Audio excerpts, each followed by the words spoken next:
जसे खेळरत्न मिळाल्यावर 25 लाख रुपये मिळतात, तसं भारतरत्न मिळाल्यावर काय मिळतं?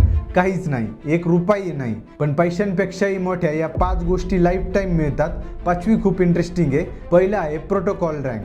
समजा एखाद्या कार्यक्रमामध्ये माजी राष्ट्रपती, उपपंतप्रधान किंवा एखाद्या राज्याचे राज्यपाल हे बसलेले आहेत आणि तिथे अचानक सचिन तेंडुलकर येतात, तेव्हा त्या सर्वांच्या बाजूला सचिन तेंडुलकर यांची खुर्ची मांडली जाते, म्हणजे त्यांना तो सन्मान दिला जातो. दुसरं आहे ट्रॅव्हल आणि अकोमोडेशन, ज्यात भारतरत्न मिळालेल्या व्यक्तीला एअर इंडिया फ्लाईटचा life time executive class access असतो आणि त्यांना स्टेट गेस्टसारखं ठेवलं जातं. म्हणजे थोडक्यात आयुष्यभर फ्री विमान प्रवास आणि राहण्याची सोय केली जाते. तिसरा फायदा आहे डॉक्युमेंटरी स्टेटस, ज्यात रेग्युलर इंडियन्ससारखा ब्ल्यू पासपोर्ट नसून त्यांना मरून कलरचा पासपोर्ट देण्यात येतो, ज्याला डिप्लोमॅटिक पासपोर्ट म्हटलं जातं, ज्याच्यासाठी सेपरेट इमिग्रेशन लाईन किंवा काउंटर असतं आणि त्याला सेपरेट लॉन्ज ॲक्सेससुद्धा असतो. चौथा आहे सिक्युरिटी.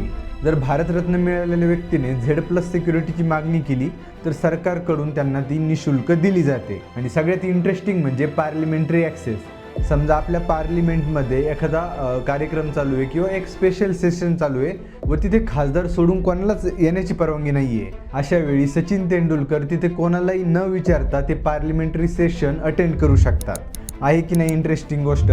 अशाच इंटरेस्टिंग माहितीकरिता मला फॉलो करा. धन्यवाद.